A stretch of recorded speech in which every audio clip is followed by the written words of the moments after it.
ಓಂ ಶ್ರೀ ಗುರುಭ್ಯೋ ನಮಃ. ವಸುದೇವಸುತಂ ದೇವಂ ಕಂಸಚಾಣೂರಮರ್ದನಂ ದೇವಕೀ ಪರಮಾನಂದಂ ಕೃಷ್ಣಂ ವಂದೇ ಜಗದ್ಗುರು. ಪರತ್ಪರ ಯೂಟ್ಯೂಬ್ ಚಾನಲ್ನ ಎಲ್ಲ ವೀಕ್ಷಕರಿಗೆ ಮತ್ತೊಮ್ಮೆ ಸ್ವಾಗತ.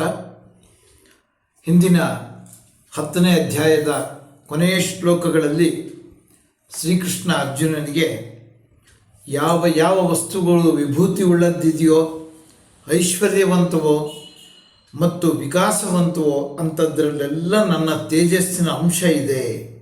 ಎಲ್ಲ ವಿಭೂತಿಗಳನ್ನು ಅನೇಕ ವಿಧವಾಗಿ ಅರಿತು ಪ್ರಯೋಜನ ಏನು, ನಾನು ಜಗತ್ತನ್ನು ಒಂದೇ ಒಂದು ಅಂಶದಿಂದ ಧರಿಸಿದ್ದೀನಿ ಅನ್ನುವಂಥ ಮಾಹಿತಿಯನ್ನು ತಿಳಿಸಿದ್ದ ಅಂಥೇಳಿ 10ನೇ ಅಧ್ಯಾಯ ಮುಕ್ತಾಯ ಆಯಿತು. ಈ ದಿನ 11ನೇ ಅಧ್ಯಾಯವನ್ನು, ಏಕಾದಶೋಧ್ಯಾಯ, ಅದು ವಿಶ್ವರೂಪ ದರ್ಶನ ಯೋಗ ಅಂಥೇಳಿ ಭಗವಂತ ತನ್ನ ವಿಶ್ವರೂಪವನ್ನು ಅರ್ಜುನನಿಗೆ ತೋರಿಸುವಂಥ, ಪ್ರದರ್ಶನ ಮಾಡುವಂಥ ಒಂದು ಮಹತ್ತರವಾದ ಘಟ್ಟ ಈ 11ನೇ ಅಧ್ಯಾಯದ್ದು ಆಗಿರುತ್ತೆ. ಅಂಥ ಅಧ್ಯಾಯವನ್ನು ಈ ದಿನ ಪ್ರಾರಂಭ ಮಾಡೋಣ. ಅರ್ಜುನ ಉವಾಚ ಮದನುಗ್ರಹಾಯ ಪರಮಂ ಗುಹ್ಯಮಧ್ಯಾತ್ಮ ಸಂಜ್ಞಿತಂ ಯತ್ವಯೋಕ್ತಂ ವಚಸ್ತೇನ ಮೋಹೋಯಂ ವಿಗತೋ ಮಮ ಅಂತ ಹೇಳಿದ. ಅರ್ಜುನ ಹೇಳ್ತಾ ಇದ್ದಾನೆ ಪ್ರಾರಂಭದಲ್ಲಿ, ನನ್ನ ಮೇಲೆ ನೀನು ಕೃಪೆ ಇಟ್ಟು ನಿನ್ನ ಪರಮರಹಸ್ಯವಾದಂಥ ಆಧ್ಯಾತ್ಮವಾದ ವಿದ್ಯೆಯನ್ನೆಲ್ಲ ನನಗೇನು ಬೋಧನೆ ಮಾಡಿದೆಯೋ ಅದರಿಂದ ನನ್ನ ಮೋಹವೆಲ್ಲ ನಾಶವಾಗಿದೆ ಅಂತ ಹೇಳಿದ. ಅರ್ಜುನನಿಗೆ ತನ್ನ ಮನಸ್ಸಿನಲ್ಲಿ ಅಜ್ಞಾನ ಮತ್ತು ಮೋಹ ಅನ್ನುವಂಥದ್ದು ಬೇರೂರಿತ್ತು. ತನ್ನ ಬಂಧು ಮೋಹ, ತನ್ನ ಭ್ರಾತೃ ಮೋಹ, ನೆಂಟರು ಇಷ್ಟರು ಇವರುಗಳನ್ನೆಲ್ಲ ಕೊಂದು ಪರಮ ಪಾಪ ಮಾಡ್ತೀನಿ, ಆದ್ದರಿಂದ ಯುದ್ಧ ಬೇಡ ಅಂತೆಲ್ಲ ಶ್ರೀಕೃಷ್ಣನ ಮುಂದೆ ಹೇಳಿದ್ದ 1ನೇ ಅಧ್ಯಾಯದಲ್ಲೇ. ಆ ಒಂದು ಮೋಹ ಅನ್ನುವಂಥದ್ದು ಈಗ ಸಂಪೂರ್ಣವಾಗಿ ಹೋಗ್ಬಿಡ್ತು. ಹೇಗೆ ಹೋಯಿತು?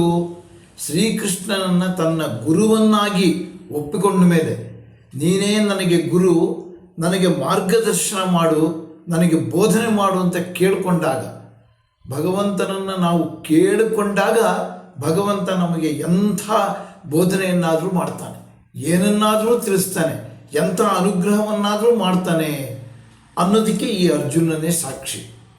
ಯಾವಾಗ ಅರ್ಜುನ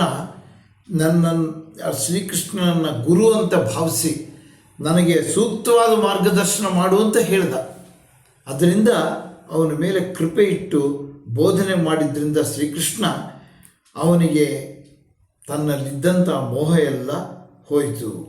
ಪರಮರಹಸ್ಯವಾದಂಥ ಆಧ್ಯಾತ್ಮ ವಿದ್ಯೆಯನ್ನು ಶ್ರೀಕೃಷ್ಣ ಬೋಧಿಸಿದ್ದ, ಆದ್ದರಿಂದ ಅವನಲ್ಲಿದ್ದಂಥ ಮೋಹ ಹೊರಟೋಯ್ತು ಅಂತ ಹೇಳ್ತಾ ಇದ್ದಾನೆ.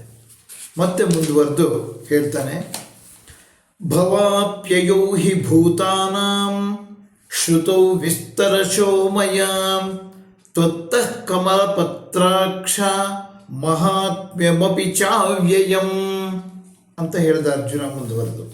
ಏನು? ಹೇ ಕಮಲದಳ ನೇತ್ರನೇ, ಅಂದರೆ ಕಮಲದಳ ನೇತ್ರ ಅಂದರೆ ಶ್ರೀಕೃಷ್ಣನಿಗೆ ಹೇಳುವಂಥದ್ದು, ಕಮಲಪತ್ರ ನೇತ್ರ. ಅದರಿಂದ ಹೇ ಶ್ರೀಕೃಷ್ಣ, ಎಲ್ಲ ಜೀವಿಗಳ ಉತ್ಪತ್ತಿ, ಸ್ಥಿತಿ ಮತ್ತು ಲಯ ಇವೆಲ್ಲ ವಿಷಯವನ್ನು ನಿನ್ನಿಂದ ನಾನು ಕೇಳಿ ತಿಳ್ಕೊಂಡೆ. ಅದೇ ರೀತಿ ನಿನ್ನ ಅವಿನಾಶಿಯಾದಂಥ ಮಹಾತ್ಮವನ್ನು ಸಹ ವಿಸ್ತಾರವಾಗಿ ನಾನು ತಿಳ್ಕೊಂಡೆ ಅಂತ ಹೇಳ್ತಾ ಇದ್ದಾನೆ. ಏನೇನು ಶ್ರೀಕೃಷ್ಣನಿಂದ ಅವನಿಗೆ ಪ್ರಾಪ್ತಿ ಆಯಿತೋ ಅದನ್ನು ಹೇಳ್ತಾ ಇದ್ದಾನೆ. ನಿನ್ನ ಎಲ್ಲ ಪ್ರತಿಯೊಂದು ಜೀವಿಗಳ ಉತ್ಪತ್ತಿ, ಸ್ಥಿತಿ ಅಂದರೆ ಅವುಗಳನ್ನು ಕಾಪಾಡುವಂಥದ್ದು, ಮತ್ತು ಲಯ, ನಾಶ ಮಾಡುವಂಥದ್ದು ಇವೆಲ್ಲವೂ ನೀನೇ.